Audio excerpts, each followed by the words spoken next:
Bonsoir à tous. D'accord. Florine, je vous laisse la parole avec grand plaisir pour cette soirée et on se retrouve à la fin de la soirée. Très bonne Merci. conférence à tous. Merci Emmanuel Fouché. Et donc, un grand bonjour à tous les participants présents pour ce webinaire d'1 heure en toute simplicité et en toute efficacité avec des remèdes qui vont être présentés en matière de phytoaroma à pouvoir utiliser dans l'immédiateté au cabinet dentaire. Tout d'abord, un petit bonjour aussi à Nathalie, qui a fait un petit coucou, Nathalie Gérard, qui est spécialisée en parodontologie et qui a réussi en plus brillamment cette année la formation de phytoaroma.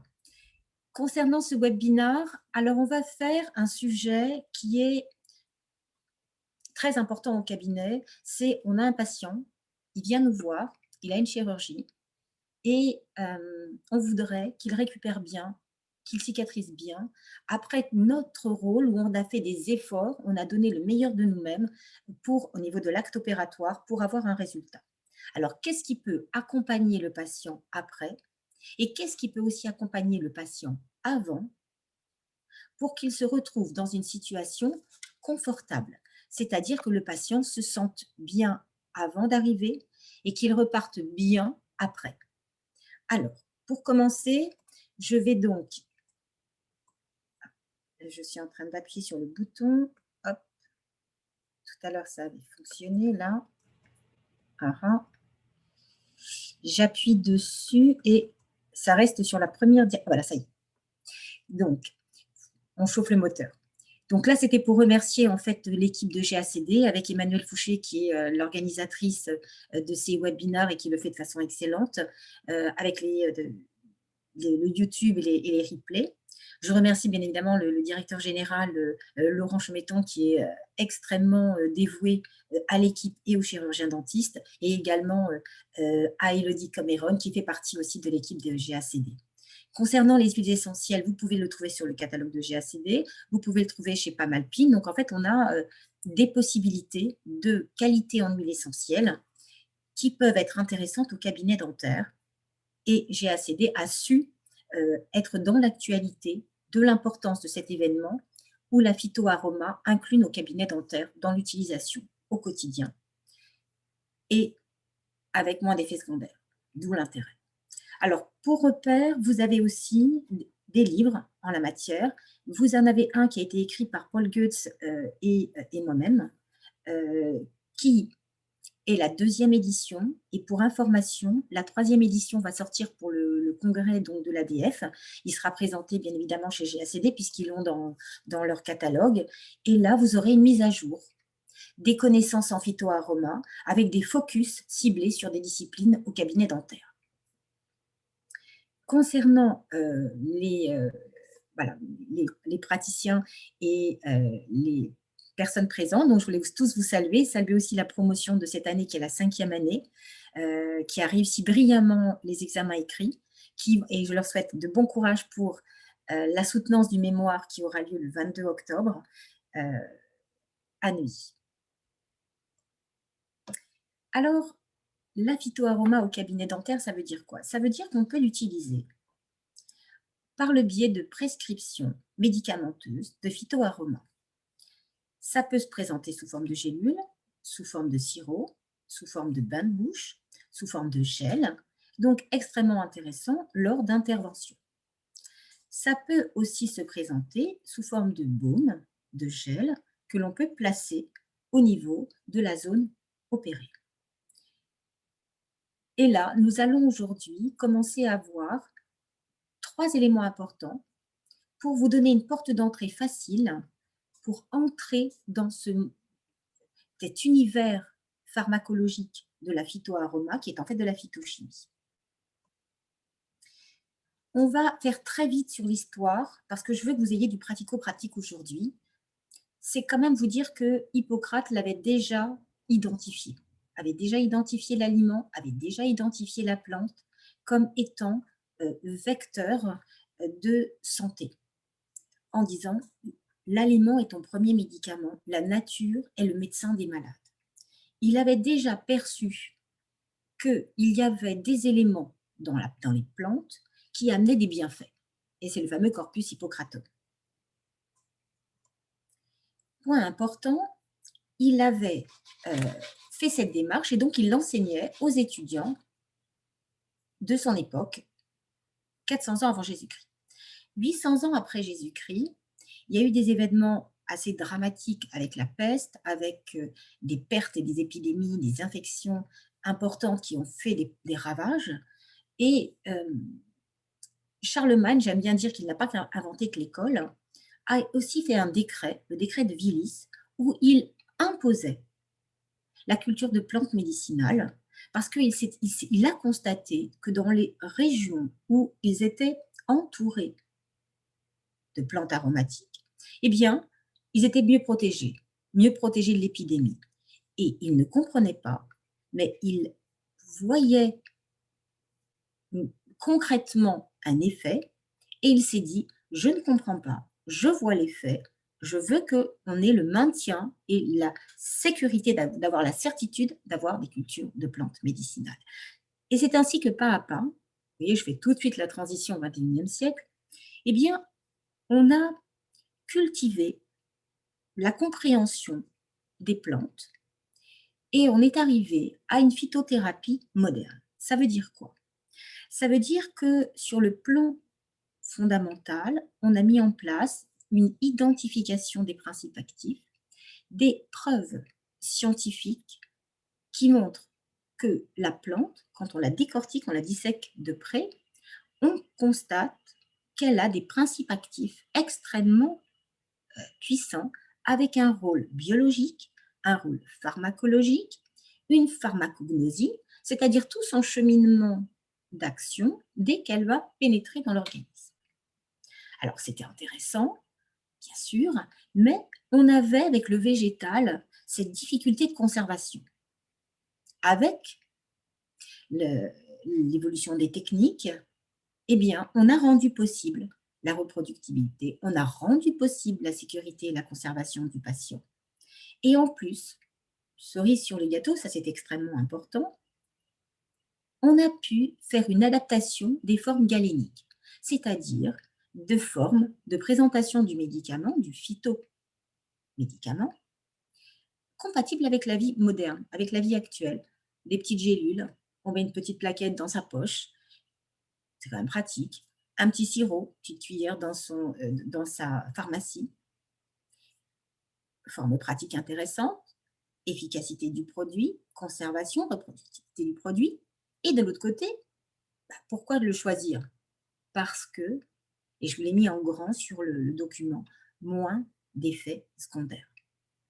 Alors, est-ce que ça veut dire que ça fait tout? Non, ça ne fait pas tout. Mais ça fait un bienfait thérapeutique dans certaines cibles de notre profession qu'on va pouvoir exploiter. Chaque chose a sa place. La phytothérapie ne remplace pas l'allopathie. Elle est dans l'accompagnement et quand elle peut se substituer, c'est dans des cas bien précis. C'est pour bien poser les fondations. Alors, bien évidemment, on l'a intégré dans l'arsenal thérapeutique dès qu'on est arrivé à preuves scientifiques et pouvoir le commercialiser dans des formes galéniques tout à fait pratiques. Et on en a parlé donc au niveau ministériel et au niveau de son existence en médecine à partir de 1986. Et on l'a intégré donc l'allopathie d'un côté, l'homéopathie de l'autre côté. Et dans l'allopathie, vous voyez qu'il y a un volet phytothérapie et aromathérapie. C'est très important parce que la phytothérapie, l'aromathérapie, c'est de la matière. Si c'est de la matière, ça veut dire en clair que on se retrouve dans du pondéral. Donc, on se retrouve dans la discipline de l'allopathie. Mais pas dans l'allopathie de molécules purement chimiques, mais de molécules purement phytochimiques. Vous voyez, on avance pas à pas pour que vous ayez un confort d'utilisation, de compréhension, que vous êtes dans du médicament, mais avec moins d'effets secondaires, et qu'elle a bien évidemment sa portée dans notre profession. Alors, la phytothérapie, c'est une branche de l'allopathie. Vous l'avez vu dans le tableau. La nuance, phyto, phyto, plante. Thérapeute, soigner, soigner par les plantes. Alors, est-ce que ça veut dire qu'on prend la plante dans son entier ou est-ce qu'on prend la plante par petites parties? Puisque vous avez compris tout à l'heure qu'une plante pouvait avoir de nombreux principes actifs. Donc, est-ce qu'un médicament des plantes contient toute la plante ou que des parties? Eh bien, un médicament des plantes peut contenir tous les principes actifs ou uniquement quelques parties de principes actifs qui se trouvent dans une plante et que l'on va cibler pour son action thérapeutique recherchée. À côté, vous avez l'aromathérapie. L'aromathérapie, c'est quoi? L'aromathérapie, on pense à huile essentielle, normal. Aromathérapie, on pense à arôme, normal. C'est soigné par les arômes. Où trouve-t-on les arômes? Eh bien, en fait, dans une plante, vous avez deux catégories. Vous avez les plantes qu'on dit aromatiques et les plantes non aromatiques. Les plantes aromatiques, c'est celles qui vont vous donner justement ces huiles essentielles, qui vont avoir la capacité à partir de cette plante, quand vous la broyez, quand vous faites une distillation, de pouvoir extirper des petites gouttelettes qui sont ces huiles essentielles. Et ces composés, qui correspond à une branche de la phytothérapie, puisque c'est quand même issu d'une plante à la base, c'est un composé médical. Et quand vous regardez cet organigramme d'une plante, de ce qu'elle est capable, ce qu'un végétal est capable de produire, vous voyez la richesse des principes actifs. Tout d'abord, au sein d'une plante, vous avez son métabolisme primaire, comme on dirait nous, boire, manger, dormir et faire de l'exercice physique. Elle a son métabolisme primaire, la plante, mais elle a aussi son métabolisme secondaire. Ce métabolisme secondaire, c'est se défendre de l'agression de l'environnement pour sa survie. Les molécules qu'elle va fabriquer font partie des acides phénols, des coumarines, c'est les noms que vous avez entendus, des tannins, des huiles essentielles, des anthocyanes, les polyphénols, les flavonoïdes, c'est des noms que vous avez entendus.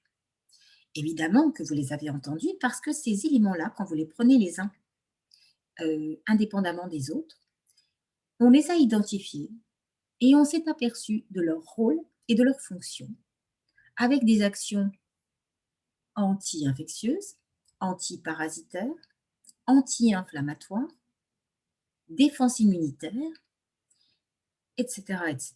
Donc on s'est dit, mais bon sang, la plante, elle est capable de fabriquer des produits, des substances actives, mais qui peuvent aussi avoir un rôle médical pour nous.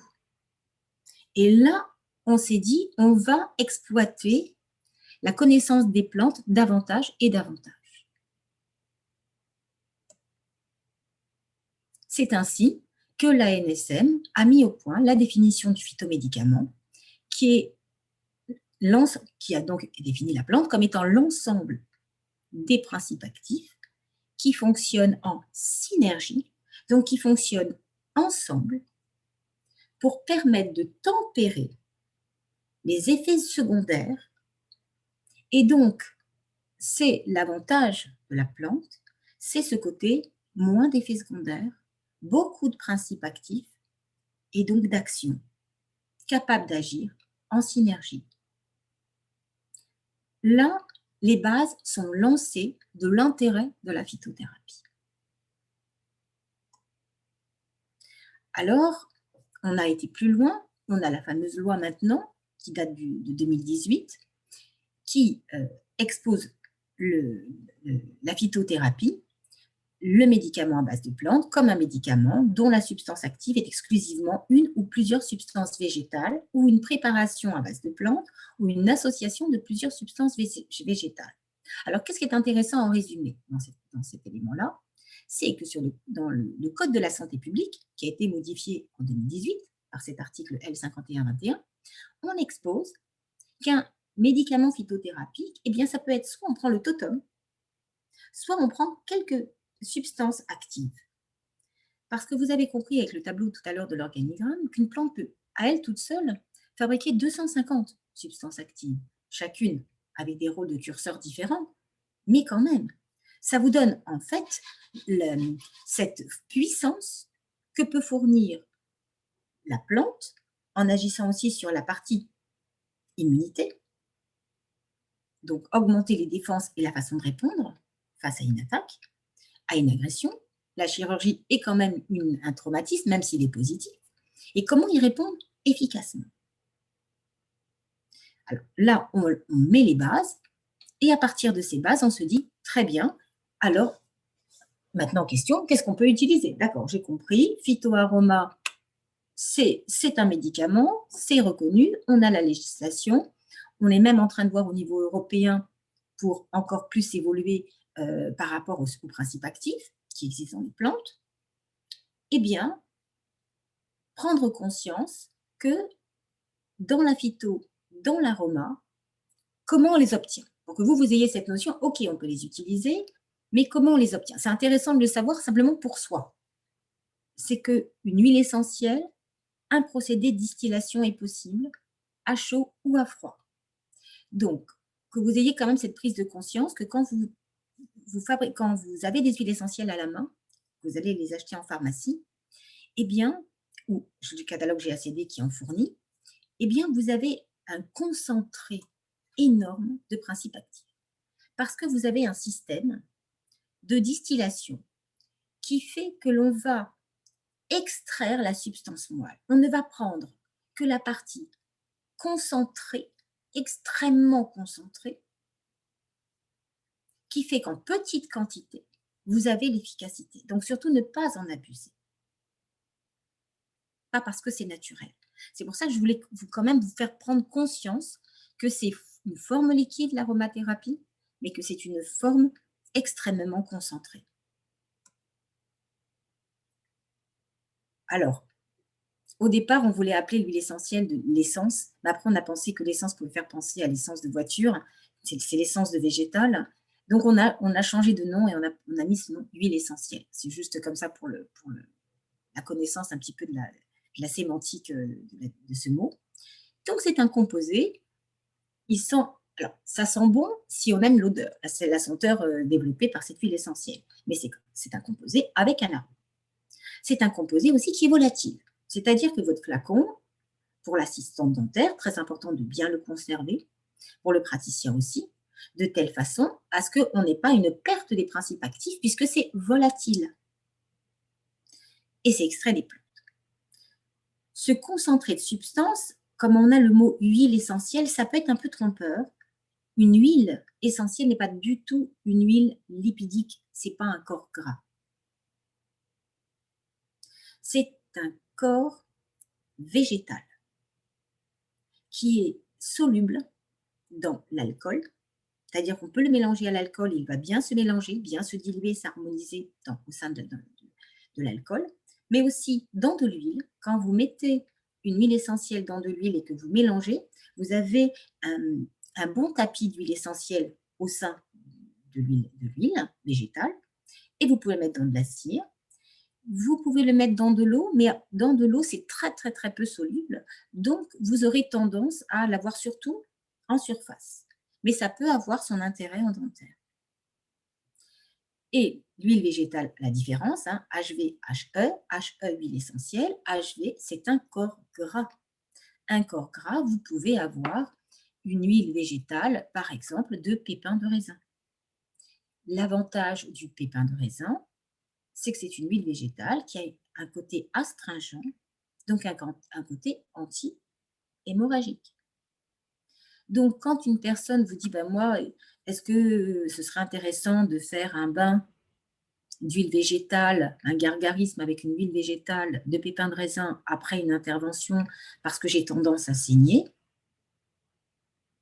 Oui, oui.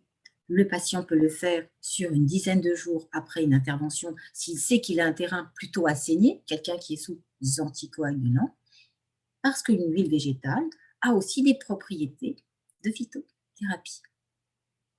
Et l'huile essentielle aura un autre rôle. Déjà, je vous pose des éléments. Une chirurgie, une huile végétale est possible en gargarisme après une intervention. Une souhaitée avec un effet anti-hémorragique, par exemple l'huile de pépin de raisin.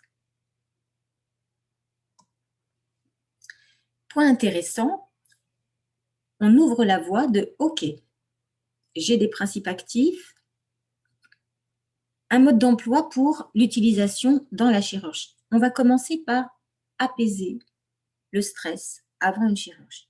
Et sachez que c'est aussi important que de permettre ensuite, quand le patient va rentrer chez lui et qu'il va, lui, vouloir ne pas avoir mal, avoir un confort de cicatrisation, une rapidité de cicatrisation, que dans ces deux espaces-temps, le patient soit en état de confort. Confort psychique au départ et confort physique en finale. Et là, on a des moyens d'action extrêmement efficaces, faciles pour le praticien. Là, on est entre la phase pré- et post-opératoire, comment intervenir. Et là, je ne sais pas si vous reconnaissez, c'est le docteur Didier Gauzeran, spécialisé en dermato-buccale et qui d'ailleurs pour la promotion de l'année prochaine pour la formation de phytoaroma sera son année. Ce sera l'année de la promotion Didier Gauzeran, donc il y aura pas mal de chires médicales présentées. Alors, s'il y avait un élément à retenir en préopératoire pour apaiser le patient, on parle d'adulte, hein, puisqu'en général on fait une intervention sur un adulte, eh bien, c'est l'huile essentielle de lavande fine. S'il y avait une huile essentielle à garder en apaisement anti-stress.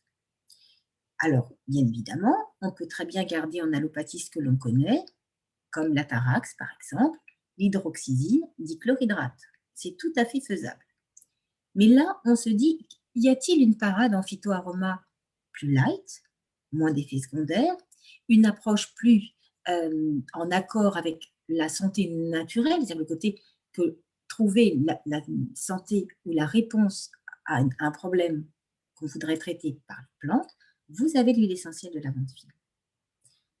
Et cet effet anti-stress,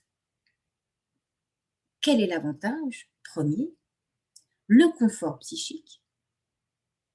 Le patient qui se sent écouté, quand il vient vous voir en disant est-ce que vous n'avez pas une solution plus naturelle, voilà, parce qu'on est quand même dans une actualité où on le recherche. Alors le but, oui, c'est de faire naturel, efficace et moins d'effets secondaires. Et là, vous proposez l'huile essentielle de lavande fine. Et quand vous allez diminuer le stress, vous allez avoir un effet de diminution de cet effet de tension du patient au fauteuil. Il va venir beaucoup plus relax. Et ça va permettre d'augmenter les défenses immunitaires.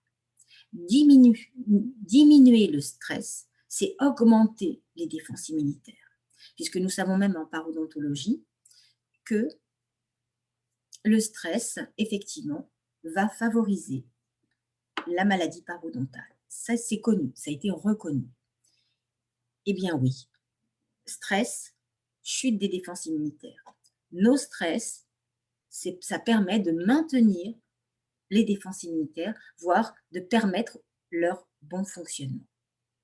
Rien que pour ça, c'est intéressant, parce que vous mettez le patient dans les meilleures conditions pour répondre à votre thérapeutique au fauteuil. Et c'est extrêmement facile d'emploi. Vous pouvez l'avoir, comme vous le voyez là sur la photo, en flacon de lavande fine, ou vous pouvez aussi l'avoir sous forme de comprimé de gélule de lavande fine.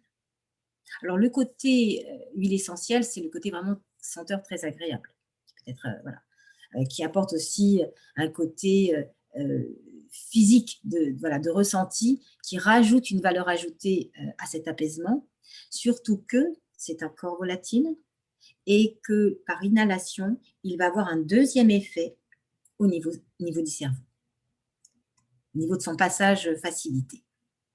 Alors bien évidemment, l'huile essentielle de lavande fine, rappelez-vous, on a dit tout à l'heure, une huile essentielle, une plante contient de nombreux principes actifs. Ça veut dire que l'huile essentielle de lavande fine ne contient pas uniquement un composé anti-stress. Elle contient aussi un composé anti-inflammation, des composés anti-infection. Intéressant. Donc, en préopératoire, vous allez permettre aux patients d'accueillir une thérapeutique avec des effets secondaires de façon générale, à part des précautions que nous verrons tout à l'heure, qui va aussi permettre, dès le départ, d'agir sur l'inflammation et sur l'infection, de préparer le terrain. Qu'est-ce que ça contient? La lavande fine, tout d'abord, savoir que pour identifier le bon produit, savoir ce que vous avez quand vous lisez l'étiquette. Vous voyez, là, je vous l'ai mis en grand pour que vous puissiez voir.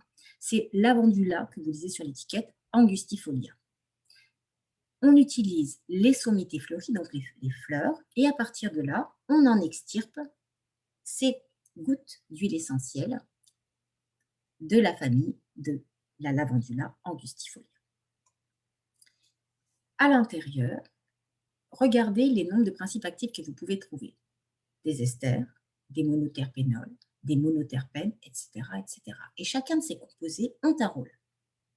Si vous prenez des esters, donc le fameux acétate de linalyle, eh bien, et vous prenez les monoterpénols, vous avez du linalol, chacun va avoir son rôle. Vous allez avoir un rôle sédatif, calmant, antispasmodique. Vous allez avoir un rôle neurotonique et anti-infectieux avec le linalol. Et attention, cerise sur le gâteau, il a été prouvé sur de nombreuses thèses que le linalol avait un effet sédatif benzodiazépine-like sur les récepteurs GABA du cerveau. Donc c'est pour ça que je vous disais l'intérêt aussi de l'inhaler.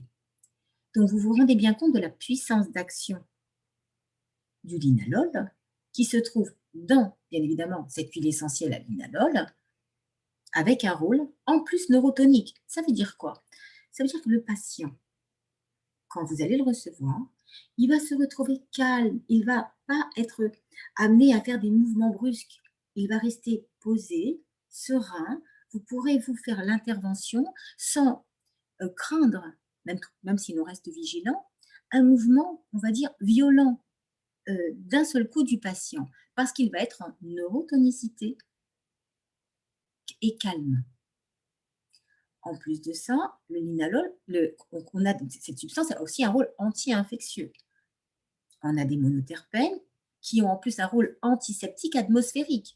Donc au niveau de l'atmosphère, si vous diffusez de la lavande fine, vous avez aussi un rôle antiseptique. C'est pour vous montrer la portée et les propriétés d'un seul élément, une huile essentielle, parce que nombreux principes actifs, nombreuses actions. Et si là on l'utilise en préopératoire, c'est pour son aspect anti-stress, confort, devenu psychologique du patient, neurotonicité au niveau du fauteuil, et on va permettre de donner le champ libre à l'action de ces défenses immunitaires. On ne va pas les diminuer parce qu'on aura diminué le stress. C'est ça l'intérêt. Alors bien évidemment, vous avez cet effet calmant. Là, c'est le petit moment pause. Avec ce côté aussi soporifique, on peut le prendre aussi pour aider à dormir. Et on le prend bien évidemment avant une intervention. Et là, c'était pour vous montrer l'efficacité du sommeil, mais là, c'était le côté un petit peu humour. Mais l'intérêt, c'était ce côté, bien évidemment, anxiété diminuée, agitation des patients diminuée, régulateur du système nerveux, avec un effet sommeil si on le prend le soir. Alors, comment on va le prendre, nous, au cabinet dentaire? D'abord, vous faites une prescription sur une ordonnance. Vous pouvez aussi avoir un flacon au cabinet que d'ailleurs, GACD permet d'avoir sur son catalogue. Vous avez ce flacon. Ce flacon, comment ça s'utilise? Pour avoir l'efficacité recherchée, c'est on chasse le stress, on amène le côté relax. Eh bien, ça va dépendre de l'anxiété du patient. Si vous sentez votre patient bien anxieux, vous pouvez commencer 7 jours avant, de telle façon à ce qu'il y ait une imprégnation de relaxation du patient. Si vous sentez qu'il a besoin d'un petit élément de relaxation, vous pouvez commencer 3 jours avant. Et le jour J, c'est-à-dire le jour de l'intervention. Et vous voyez la forme liquide extrêmement pratique que vous voyez avec le schéma que vous voyez sur le diaporama. Vous déposez une petite goutte sur le poignet.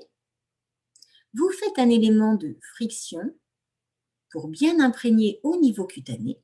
Et l'avantage de cette huile essentielle, c'est qu'on peut l'utiliser à même la peau, ce qui n'est pas toujours le cas de toutes les huiles essentielles.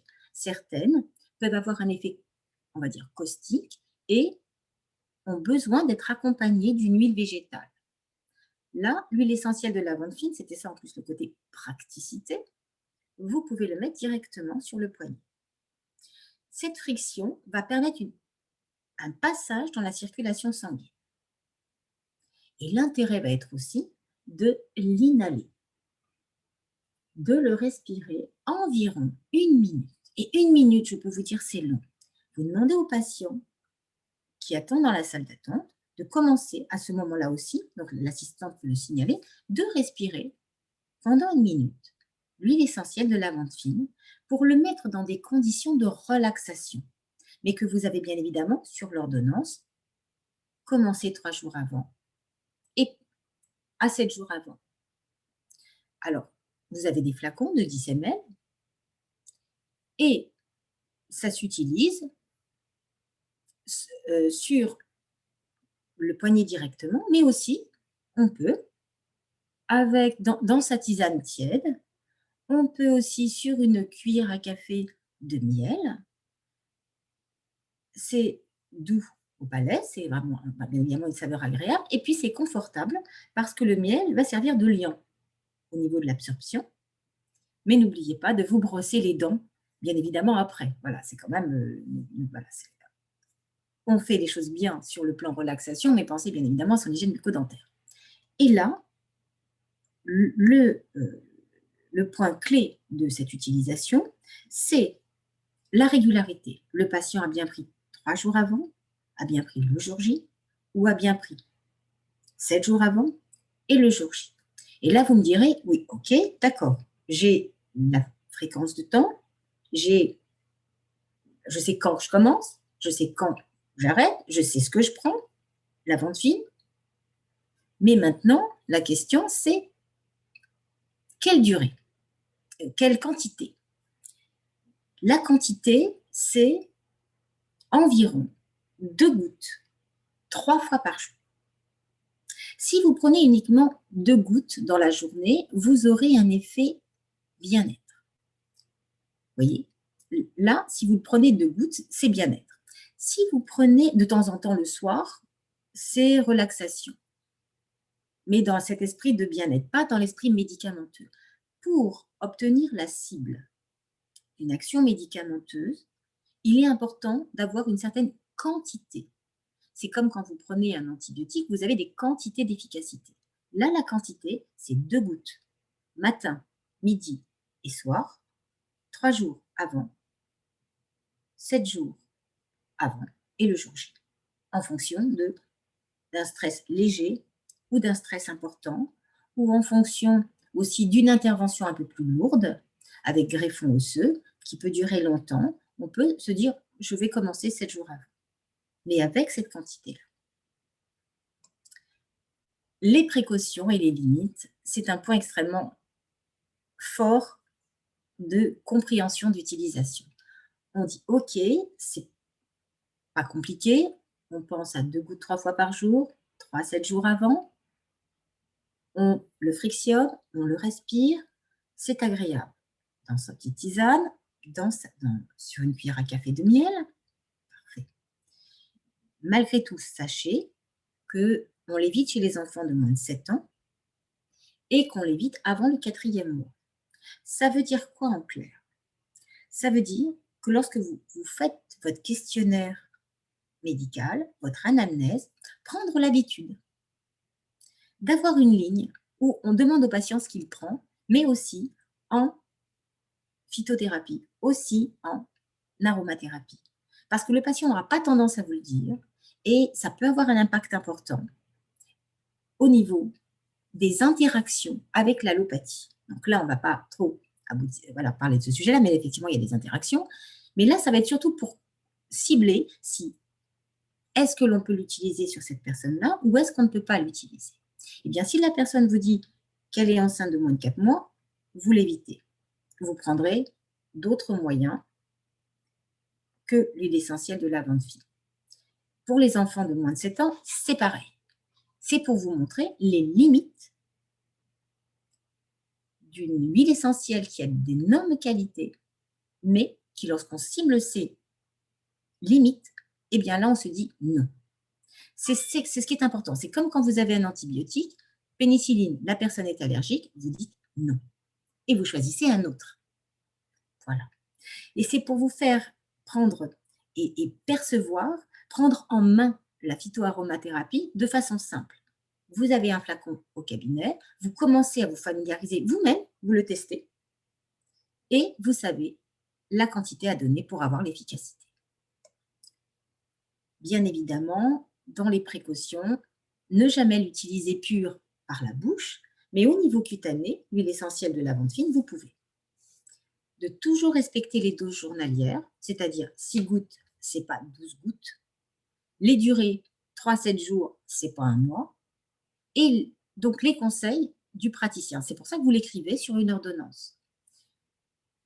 En théorie, mais qui doit aussi normalement se faire en pratique, mais il n'y en a pas trop qui le font, c'est qu'on doit dire aux patients, mais écoutez, avant de l'utiliser 3 à 7 jours, faites un test au niveau du coude et vous vérifiez si, en mettant une petite goutte, ça vous fait une marque rouge, si vous voulez, un effet d'œdème qui montrerait qu'il y a un effet allergique. Ça, c'est intéressant avant emploi pour montrer que vous avez cerné toute l'utilisation de l'huile essentielle de façon sécurité.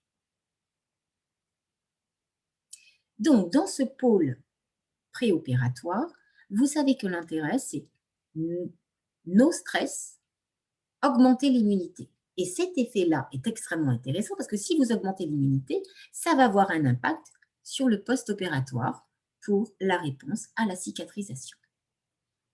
Et avec cette aide apportée par cet effet relaxant, vous allez rajouter un deuxième élément qui va avoir une valeur ajoutée énorme dans la prise de cicatrisation, dans la rapidité et la qualité de cicatrisation. Donc au départ, parce que comme on est à une heure pour faire, on va dire, petits remèdes, grands effets, l'huile essentielle de lavande fine en stress et en post-opératoire, nous allons voir 2 remèdes intéressants. De quelle façon est-ce qu'il vous reste en tête 3 éléments que vous allez pouvoir utiliser, mais de façon pratique? N'hésitez pas, en respectant les précautions. Alors, en post-opératoire, vous avez deviné, vous l'avez devant l'écran, c'est la prêle. La prêle, ou prêle des champs, qui fait partie de la famille des équicétacées que vous voyez en image. On utilise la tige aérienne stérile et elle est connue pour son côté reminéralisant, mais pas que. Elle a un effet diurétique, mais pas que.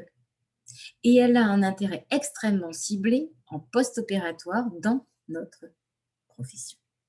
Alors, nous allons la voir attentivement et vous la mettez et vous la prescrivez sur l'ordonnance que vous voyez sur l'écran. Vous avez des formes de prêle, comme je l'avais expliqué tout à l'heure, qui peuvent être liquides ou qui peuvent être en gélule. Vous voyez, c'est cette richesse de forme galénique qui va donner un confort de prise au patient. Vous allez vous adapter à ce que le patient préfère. Si le patient vous dit « moi, je préfère ce qui glisse, je préfère avoir un sirop, une espèce de liquide », ou « non, je préfère des gélules, c'est dans ma poche », vous avez le choix de la forme galénique qui existe. Alors, quel est l'intérêt de la prêle? Qu'est-ce qu'il y a dans la prêle? Rappelez-vous, plante, huile essentielle, ce n'est pas un principe actif, c'est des principes actifs. Et quand on en choisit une, c'est souvent pour un versant. Le versant de la prêle, nous allons le voir, il va toucher quasiment l'ensemble de nos besoins en post-chirurgical. C'est pour ça que j'ai dit petit remède grand effet. Qu'est-ce que nous trouvons à l'intérieur? De la silice sous forme de silicate.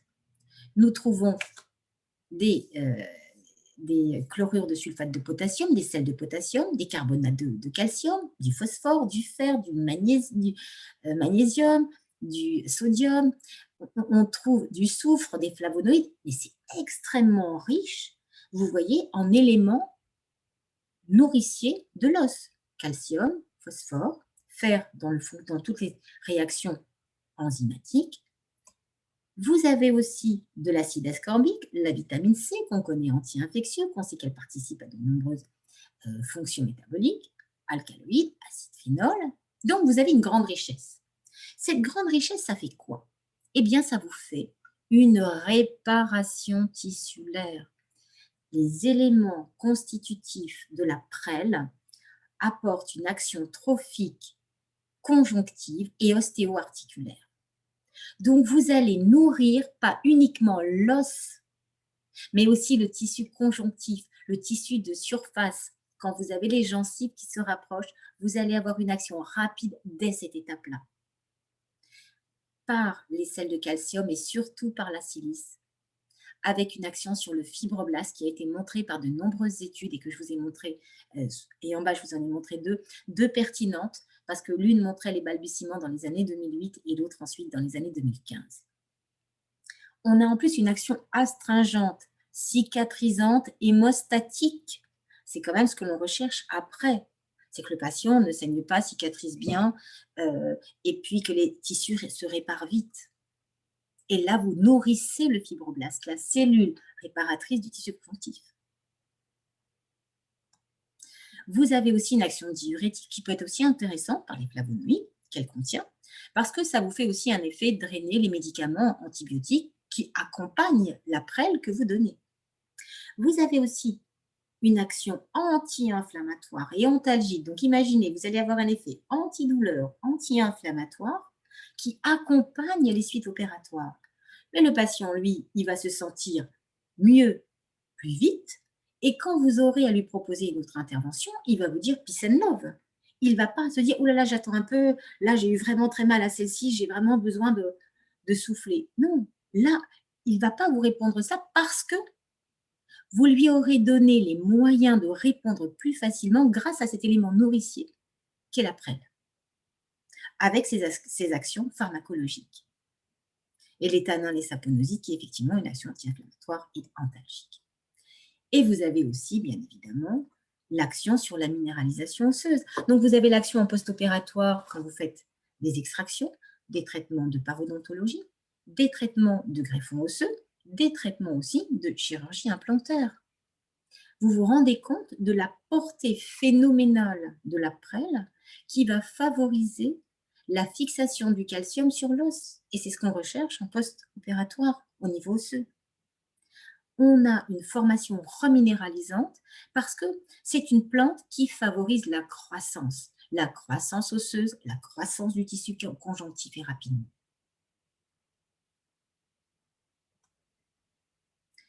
Et donc, vous évitez tous ces troubles trophiques de retard de cicatrisation, même au niveau des vergetures, au niveau des ongles. Vous voyez que la portée, elle n'est pas que en bouche, mais elle est aussi en bouche.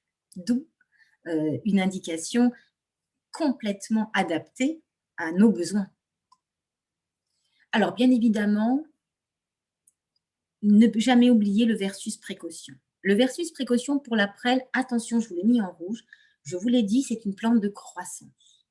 Le cancer, c'est aussi une croissance.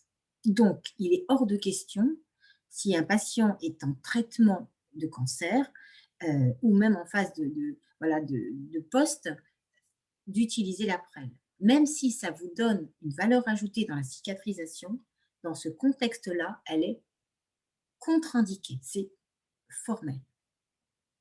Elle est déconseillée en cas d'insuffisance cardiaque ou en cas d'insuffisance rénale grave, ce qui est des cas plus rares.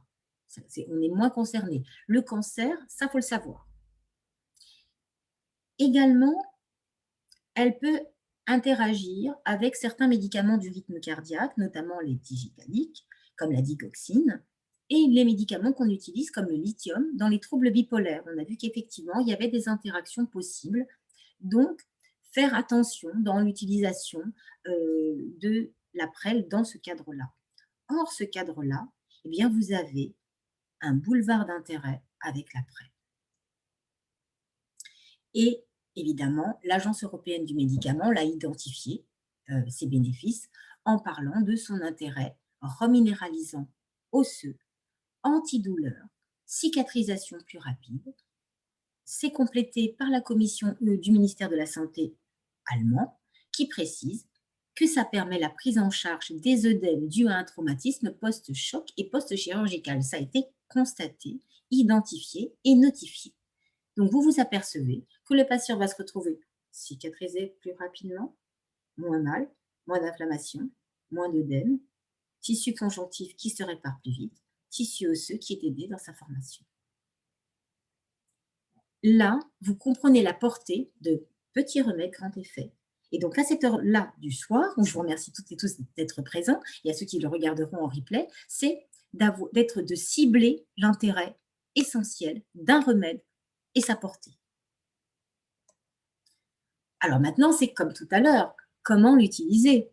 Eh bien, sachez que, comme tout à l'heure, pour l'huile essentielle de lavande fine, 2 gouttes matin, midi et soir, 3 jours avant, 7 jours avant et le jour J. La prêle, c'est différent. C'est le jour de l'intervention, vous pouvez commencer à ce moment-là, pas avant, vous n'avez pas besoin de croissance avant, parce que vous n'avez pas encore fait l'intervention. Quelle est la posologie, la concentration nécessaire? C'est 400 à 600 mg jour. Et là, eh bien, je vous ai montré je vous montre des flacons différents pour vous expliquer qu'en fait, il existe des gélules qui peuvent être dosées à 185, à 200, à 250, voire plus. Parce que les formes galéniques, ça bouge. Et vous devez dire au patient, vous pouvez acheter la marque que vous voulez, quoique il y en a certaines qui sont effectivement de haute qualité. Si vous prenez effectivement Arco Pharma ou Nature Active, on a quand même une qualité de la bonne qualité, une sécurité dans les principes actifs, dans la méthodologie de fabrication. Et là, vous écrivez bien sur l'ordonnance 400 mg par jour sur un mois. Donc, en fait, le patient l'utilise dans le mois qui suit l'intervention. Et c'est tout. Le préopératoire, 7 jours avant, jour J. Le post-opératoire, jour J, et un mois. Donc, le patient prend pendant un mois 400 mg de prêle, s'il n'est pas bien évidemment dans les cas de cancer, etc., comme on a dit tout à l'heure. Et là, je vous fais une synthèse de son intérêt. Son intérêt, c'est quoi? Action trophique sur le conjonctif, reminéralisant, anti-inflammatoire, anti-œdème, antioxydante, astringente, hémostatique, cicatrisante, mais c'est royal dans un seul élément, une seule plante, ce qu'elle est capable de favoriser. Et pour terminer, la cerise sur le gâteau, le bain de bouche anti-infectieux qu'on peut utiliser en post-chirurgical. Et celui-là, il est très facile, donc c'est pour ça que je vous le laisse pour la fin. C'est simplement mélanger 2 huiles essentielles dans de l'eau tiède. Et vous mettez quoi? Eh bien, celui qui est l'huile essentielle du dentiste par excellence, du chirurgien dentiste, c'est le clou de girofle. Et c'est pour ça qu'en fait, sans le savoir, on est déjà des phytothérapeutes, puisqu'on en utilise dans nos produits pharmaceutiques, dans nos produits au fauteuil. Vous mettez sur l'ordonnance huile essentielle de giroflier ou de clou de girofle, huile essentielle d'arbre à thé. Vous mettez ces 2 flacons et vous dites de diluer dans de l'eau tiède 2 gouttes de chacune des 2 huiles essentielles. Donc, ça vous fait 4 gouttes dans un verre d'eau tiède et vous dites au patient de se faire un bain de bouche avec un gargarisme un petit peu puissant 2 à 3 fois par jour après le brossage dentaire. Et quand il fait ce gargarisme, il aura un rôle anti-infectieux. Les gouttelettes d'huile essentielle vont se retrouver quasiment à la surface et le patient peut jongler, s'envoler entre guillemets avec les huiles essentielles aromatiques qui font que vous allez avoir des impacts mécaniques sur la muqueuse. Et l'intérêt, c'est que ça puisse atteindre l'ensemble des muqueuses de la bouche avec des saveurs en plus agréables et qui sont dans le principe d'un bain de bouche. Aux huiles essentielles, parce qu'il y a des patients qui le demandent. Et là, vous avez une solution toute simple. Alors, pour quand même vous identifier les principes actifs, l'huile essentielle de clou de girofle, c'est le phénol en extrêmement grande quantité. Ce que nous connaissons, c'est le génol. Et voilà ses rôles.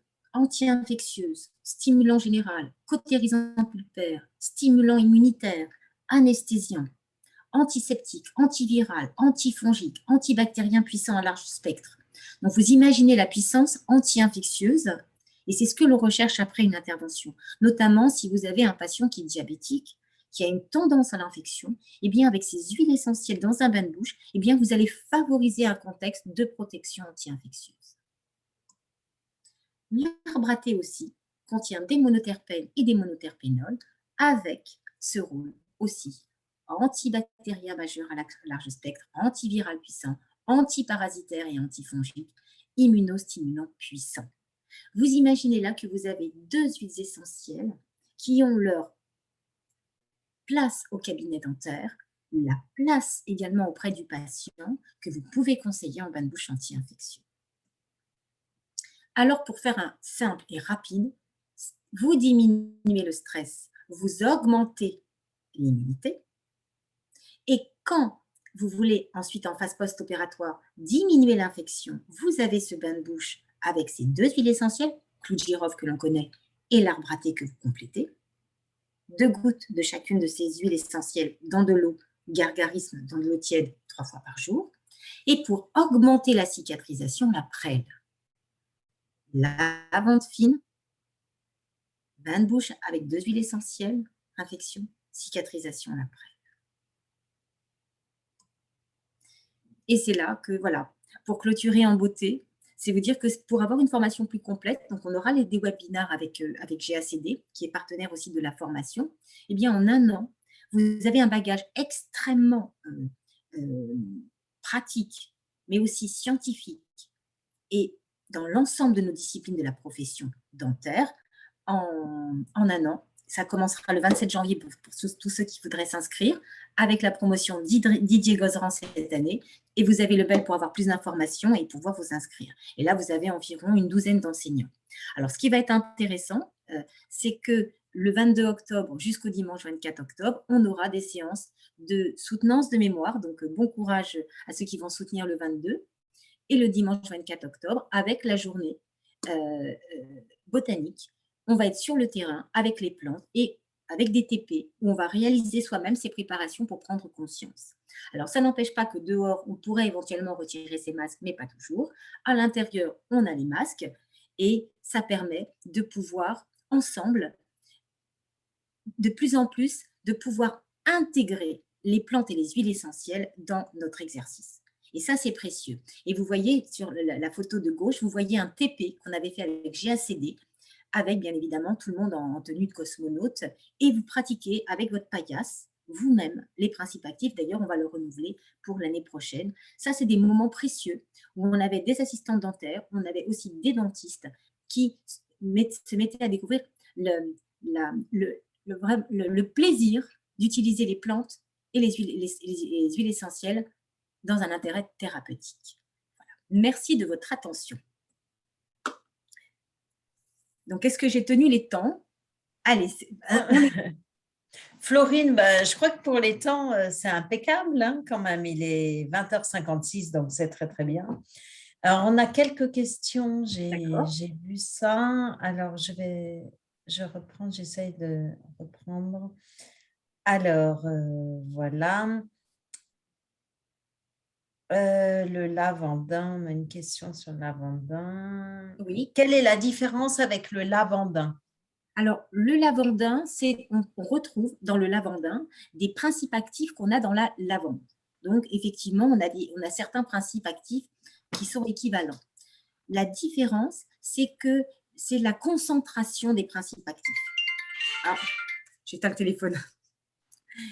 C'est la concentration des principes actifs. C'est-à-dire que et je vais aussi fermer ici, parce que dans la montre, je ne sais pas si vous savez, quand vous recevez, voilà. La concentration des principes actifs de l'inalol, par exemple, est plus importante quand vous prenez de la lavande fine que quand vous prenez du lavandin. Dans le lavandin, vous avez d'autres principes actifs qui font le relais. C'est ça la différence, c'est qu'on va cibler des huiles essentielles pour la concentration de certains principes actifs dont on a le plus besoin dans notre activité. Alors, ça veut dire quoi? Ça veut dire que si quelqu'un, par exemple, n'a pas de lavande fine, est-ce qu'il peut utiliser du lavandin? Pourquoi pas? C'est mieux que voilà, c'est pourquoi pas, mais sa cible normalement est quand même différente. Vous voyez, D'accord. c'est pas celle-ci qu'on choisirait en premier pour profiter des bienfaits du côté relaxant avec cet effet de benzodiazépine-like, avec cet effet anti-infectieux que nous avons dans la lavande fine. Voilà. Mais ça ne veut pas dire non. Voilà. Pour la personne qui a posé la question, ça peut le faire, mais ce n'est pas celle qui sera la première à recommander. Voilà. Mais sinon, elle est superbe. Voilà. Parce que je la mettrai plus, si vous voulez, dans des notions de si une personne a des courbatures, par exemple, après une intervention, si on a touché un muscle. Mais je ne la mettrai pas en première intention pour le côté stress et le côté anti-infectieux et anti-inflammatoire pour la bouche, pour l'effet de la bouche. Voilà. Mais pourquoi je dis qu'on peut quand même l'utiliser si on n'a pas de lavande fine? Parce qu'elle a quand même un effet sur la nervosité, elle a aussi un effet sur le stress. Donc, elle peut être aussi utilisée. Le docteur Pascal Freinet nous dit pour une meilleure homogénéisation, utiliser du solubol, pardon. Oui, tout à fait. Car l'huile essentielle de clou de girofle est dermocaustique. Oui, tout à fait. Et c'est pour ça que j'ai bien dit que c'était de l'eau tiède et pas de l'eau froide, parce que alors là, l'eau froide, on n'a aucun effet. L'eau tiède, on peut avoir un petit effet. Pourquoi? Parce que quand vous faites de la distillation d'une huile essentielle, vous savez, on a de l'eau très chaude et c'est grâce à ça qu'on arrive à sortir les gouttelettes quand même. Donc, l'eau tiède, elle permet d'avoir un impact d'éclat de gouttelettes. D'éclat de gouttelettes qui explosent sur les muqueuses. Mais prendre effectivement une solution qui va permettre de solubiliser, ça va donner un côté plus confortable d'utilisation. Il y en a qui aiment bien.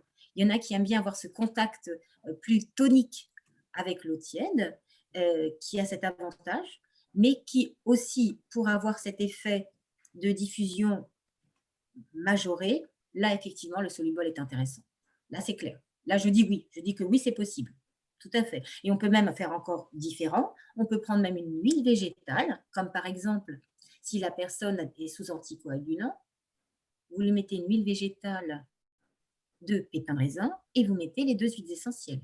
Et là, la personne va pouvoir faire un gargarisme qui va s'étaler avec cette huile végétale anti-hémorragique, astringente, et les huiles essentielles qui vont avoir un rôle anti-infectieux. Vous voyez comment on peut faire des associations pertinentes et intelligentes. Là, la remarque est juste.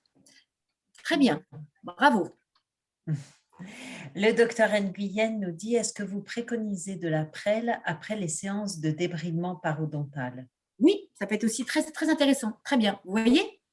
Alors, moi, j'apprécie. Alors là, franchement, je savoure. Ça veut dire que la personne qui a… comment s'appelle-t-elle? Le docteur Nguyen, Julien Nguyen. Nguyen, bien, écoutez, bravo. Parce le docteur Nguyen, d'ailleurs, peut prendre la parole, je pense, s'il le souhaite. Parce que, justement, là, on aura un effet aussi trophique sur le tissu conjonctif, sur le tissu réparateur qu'on a besoin après une intervention parodontale. Très bien. Je dis oui à 100%. Alors, le docteur Zarka nous dit utiliser un hydrolate type Achillée millefeuille en support de bain de bouche peut-il être intéressant? Oui, ça peut être intéressant parce qu'on reste dans cet esprit anti-inflammatoire et également astringent. Oui, on peut. Tout à fait. Et là, ce sont des associations qui sont synergiques positives. Oui.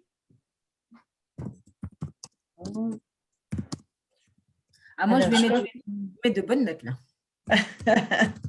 C'est très bien, bravo. J'apprécie, voilà. Ouais. Alors, est-ce qu'on a d'autres questions? N'hésitez pas, surtout. Je ne vois pas d'autres questions. Ça veut dire que ça a été bien compris déjà, c'est déjà une bonne chose. Voilà, mais ce que j'aime beaucoup dans ce que j'entends, c'est que chacun, par rapport à son activité, m'a donné des exemples de sa pratique. Et ça montre que la personne va s'approprier les huiles essentielles. La personne, le praticien, l'assistante dentaire va s'approprier la plante et l'huile essentielle. Et c'est ça l'objectif. Donc, ce que j'entends là, eh bien, ça, c'est très satisfaisant dans l'interactivité où je saisis que vous avez compris et de vous arriver ensemble, et c'est ça qui est beau, à faire des compléments, à faire des intérêts ciblés dans les actes que vous pratiquez au quotidien. Et c'est ça l'objectif, c'est de l'utilisation, c'est l'utiliser dans son quotidien, dans son exercice professionnel. Donc voilà, moi je savoure. Le docteur Levan nous dit Florine est toujours aussi intéressante. Merci, namasté. Ben, j'ai l'impression que j'ai plus d'autres questions. Merci, docteur Zarka, il nous dit bonne soirée à tous. Ce fut très intéressant. Merci beaucoup, docteur Boukobza. Donc, comme je l'ai dit au tout début, mais tout le monde ne devait pas être là, dès lundi, vous pourrez revoir cette conférence en replay sur la chaîne YouTube GACD, mais aussi sur le site Event GACD. Donc, n'hésitez pas. Si vous avez d'autres questions, ben, vous pouvez m'en faire part et je les transmettrai au docteur Boukobza avec plaisir. Nous allons faire un programme 2022 aussi, voilà, comme je disais au début. Il y a des sujets en perspective parce qu'avec les remarques que j'entends là, je vais préciser. On va faire des petites interactions très, très sympathiques. Et il y a un point que je vais soulever, ça va être aussi les interactions entre l'allopathie et la phyto pour bien saisir la synergie d'action entre les deux. Voilà, ça va être intéressant. C'est super. Donc, on a un programme qui commence déjà à se faire. Donc, de toute façon, on vous communiquera ce programme, bien évidemment. Merci à tous. Très bonne soirée à tous. Merci de votre écoute et de votre participation à nos webinaires. Florine, merci beaucoup, vraiment. Et j'espère qu'on va vite, 2022, on va se faire des dates on continuera les webinaires c'est plus pratique pour tout le monde, les gens qui ne sont pas sur Paris, mais on va reprendre aussi un peu de présentiel. Tout à fait. Et puis, s'il y en a qui veulent venir le vendredi 22 et le dimanche 24, qui n'hésitent pas à envoyer un message sur le mail, ils seront accueillis. Voilà. Et l'année prochaine, on fera les TP avec GACD aussi. Voilà. Il y a matière. Voilà. Il y a matière, bien évidemment. Vraiment, il y a toujours matière, ça c'est sûr. Merci beaucoup. Très bonne fin de soirée à tous. Au revoir.